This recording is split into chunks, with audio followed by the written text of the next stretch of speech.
Out, they have both become great role models and leaders. Nick went on to St. John's High School, where he has captained the golf team there.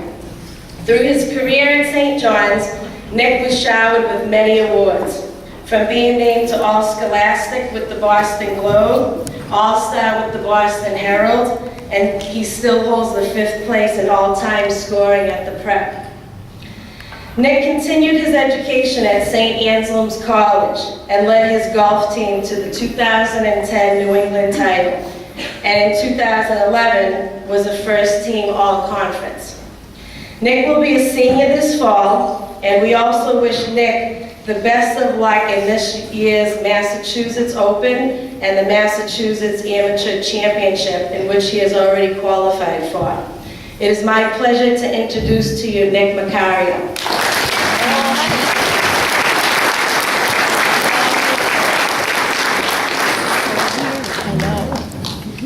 All right, we're gonna have to make this a little taller so when Katie gets up here. But good evening. I just want to thank Mrs. Blaine, Father John, Mrs. Zenovich, my parents, and everybody who put this together tonight. Before we get started though, in my back pocket, I have a BC signed autograph by Katie. So we're gonna raffle this off at the end. The bidding will start at $100, so get out your wallets. But now that we got that out of the way, it was about 8 years ago that I was sitting in your guys' seats thinking, what am I going to do in high school? What am I going to do for sports? What am I going to do for school? And for that, I turned to my parents, which is my support system. I look to my grandparents, I look to my friends, and I look to my coaches. These are the people you surround yourself with, and these are the people who help you through the hard times. Now, some of you guys might think, well, I know more than my parents, and it took me 8 years until now to figure out that you don't know everything. So for you guys, listen to your parents. They know what's best for you, and these are the people that will help you find out what you want to achieve in the rest of your life. So when I was at SHS, I played basketball, volleyball, believe it or not. I know I'm not short, but I did play volleyball. I played hockey, and I played baseball. Now, I loved basketball, but I hated suicides. And I hated losing the Katie's girls team. But the friends you make in all of these experiences are what makes these times so great in your life. Like, for instance, with me and Katie, I kissed her when I was 4, and we're best friends ever since. Sometimes you win and sometimes you lose, and that's pretty much the story of life. But when you have all these friends that you meet, you have them for the rest of your life. This is what I did for golf. I've made many friends through all of my sports. But no matter what you do, don't be afraid to try something new. I know that some of you guys might think that you want to try something, but your friends won't like it. It doesn't matter. Go for your goals. Golf, when I was playing in 6th and 7th grade, none of my friends played, and they didn't think it was that cool. But now I'm standing here because people told me to go for it. People told me that I had good talent, so that's what I did. Like my parents and your parents alike, they will always support you in your sports, your social events, and your school. My parents were a little stricter than others maybe, but they always said to do your best in school. Put your right foot forward, and to make sure that you get your schoolwork done before you went to practice. Or else I couldn't play, and that was pretty important. Now, most of you may think that you're going pro in whatever sport you're playing in, but no matter what, you want your education, because no matter what, you need to do your work, and it's going to set you goals for the rest of your life. Too many times when I'm at college, I've seen people that are unable to play but are a great athlete because their grades are lower. You don't want this to become you. It might be hard, and it might not be that fun, and it might be a beautiful sunny day in the summer, but if you need to do work either on paper or on the practice field, you should do it. It's worth it. The same thing goes for sports, obviously. If you call yourself a golfer, a volleyball player, a runner, a track star, whatever you do, make sure that you do it with your best foot forward. Like my dad always said, there's always someone behind you willing to try harder to beat you, and to not make your good shots better, but your bad shots good. So if you need a ride to the gym, if it's 6 a.m. on a Sunday morning, and your dad all he wants to do is watch golf, ask him to bring you to the gym, the batting cages, or wherever you want to go, because they'll appreciate that you want to put in the hard work and effort it is to become a great, successful player. What my dad said always made me determined to do everything better and practice with a purpose. How you practice and how you prepare for things is how you're going to end up playing in the games. How you work reflects who you are as a person.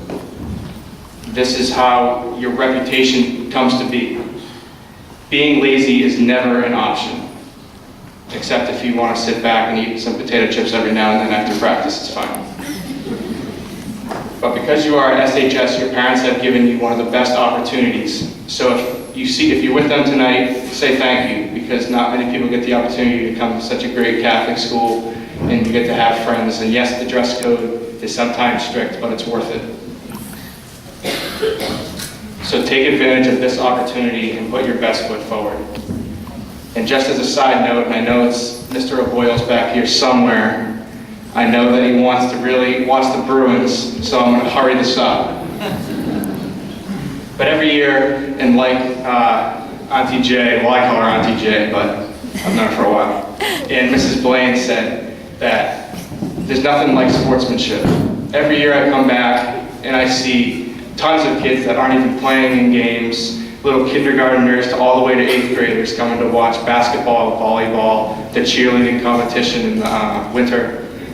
And that means a lot, because even through high school and college, you're going to want to support these people because you'll have them in your life forever.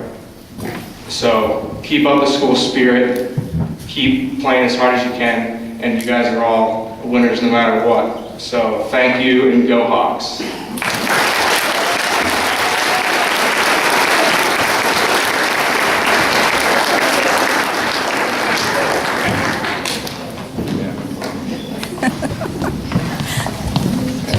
Good job, honey. Thank you so much, Nick. That was awesome. Now on to Katie Zenovich. Katie went on to captain the Central Catholic basketball team. She achieved many honors like Nick did, such as all scholastics, dream teams, all conferences, and MVPs. Katie also led her team to the Massachusetts State Championship in 2009. Katie continued her education at Boston College, where she also captains the women's basketball team in the tough ACC conference. Many of you have been great supporters and have come to Boston College to see her play, and have also watched the games that have been on television. Because of basketball, Katie has been able to travel and see different parts of the world, such as the Bahamas, Europe, and this year she will play in Mexico. It is a pleasure to introduce my daughter, Katie Zenovich.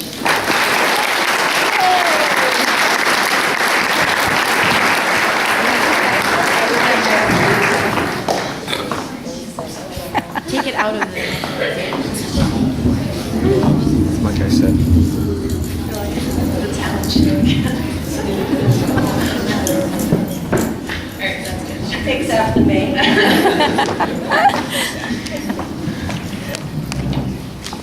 Good evening, everyone. I would also like to thank Mrs. Blaine, Father John, and my mom for having me here and speaking to you all. I can still remember sitting in the same seats as all of you Sacred Heart students are sitting in tonight. I was so excited to get my pins, and of course excited to eat the cookies I saw that my mom bought. Even though it has been a few years since I have graduated from Sacred Hearts, I still have many memories I cherish close to my heart. One memory that I remember vividly, besides the memory of Nick and me kissing, was when I walked into Mrs. Skolsky's kindergarten classroom for the first time. I walked into the classroom and I sat next to a girl named Bianca with long, dark brown hair. After a few short minutes of sitting at the table with her, I asked her, "Do you want to be my best friend?" At first I asked Bianca this, and she just sort of stared at me for a few seconds. Then she said yes with a big smile on her face. The reason why I'm sharing this story with you all is because till this day, a few years later, that girl that I met my first day in kindergarten is still one of my best friends. And I don't think I would have met her if it wasn't for Sacred Hearts. Throughout the years that I spent at Sacred Hearts, I have gained multiple friendships. A lot of the friends that I made were through different activities that I participated in, such as sports. When I was at Sacred Hearts, I participated in cross country, track, volleyball, and basketball. These athletics that I participated in taught me about self-discipline, hard work, and having pride in my school. But the one thing that I'm most grateful for that athletics here at Sacred Hearts taught me is to have fun with the people that you are surrounded by when you're doing different activities such as sports. Because if you're not having fun and enjoying what you're doing, then what's even the point in doing it? Even now playing basketball at a Division I school, I can still say that basketball is fun. Some people ask me, how can it be fun if you're doing it every single day and the work that you do is so hard on your body? And one thing that I say to them, that's something that my coach has said to me, because I'm very hard on myself and my biggest critic. He usually says to me, we're not trying to find a cure for a disease, we're playing basketball. When he says this to me, I do think of how serious I can be when I'm playing basketball, but then this reminds me and myself to enjoy the time that I spend on the court with my teammates and my coaches. Don't get me wrong, we're not always goofing around and laughing, but we do practice hard. But when there are times we can laugh around and joke, we take advantage of it. Even though I do talk about basketball still being fun, it doesn't always mean that it is easy. I'm not the most athletic player, I'm not the fastest, and I'm not the strongest player, but I do put in the extra time to challenge myself to become the best player that I can be. I remember when I was in the 5th grade, and I could not do a left-hand layup to save my life. But 2 other girls on the team that I played with could do it, and I was so jealous of them. So until that day, I was in my backyard doing my left-hand layup over and over and over again. My mom can even tell you that she would look out in the backyard and she would see me throwing basketballs across the court because I was just getting so frustrated. But after practicing my left hand for hours, days, weeks, and even months, I finally mastered a left-hand layup. Even now, I'm very hard on myself when I cannot perform my task correctly in the basketball court. So when this does happen, I continue to work on my weaknesses and to enhance my strengths as a player. But not only do I want to continue to strengthen my weaknesses and my strength as a player, but I also want to strengthen them as a student at Boston College. Just as I am not the most athletic player, I am not the smartest student that has ever been to college or anywhere. So I have to put in the extra time on the basketball court, but I also have to put a lot of extra effort into my academics at Boston College. I have to put extra effort into my homework, with tutoring, how we study together as a team with my teammates, and we study together for tests and everything. So even if I was to receive a bad grade, I might not be able to play at BC. And I'm speaking to the younger kids right now. If I was to receive a bad grade, I might not be able to play at BC. And even this is some rule, these are some rules for high schools, for colleges. If you're not doing well in school, you can't go onto the basketball court or to play golf like Nick. You have to take advantage of things that are in the classroom because like Nick said too, that is what comes first. Basically, the message that I want to the students and the athletes here is to have fun with the friends that you meet by doing different activities in sports. Because the friends you meet, like the friends that I met, like Bianca and Nick, are friends that I know that I will have for a lifetime. Also, I want you all to know that no matter what, you can achieve any dream. No dream is unattainable. I have had times where people have told me that I cannot play ACC level basketball, and I'm playing there now, and I've proved people wrong. And just as I know many of you have probably been told you can't do something, but I'm telling you that you can. And even if you have a dream, you need to continue to go out for it. So don't give up on what you want to happen in your life. And also, like Nick said, you have to get involved, and you have to find a passion that you love. There's so many things out in the world that I wish I could try right now, and I still want to try different things, but do different activities. If it's not sports, try acting or maybe music or maybe both. It could be anything. So go out and get involved, meet new people, and just have fun too. Okay, and lastly, sorry, one more thing. I would like to just give a round of applause for my mom. She has been working so hard this past few months on everything, and I just want to say that I am so proud of her, and I wouldn't be anywhere that I am if it wasn't for her, and I love you a lot.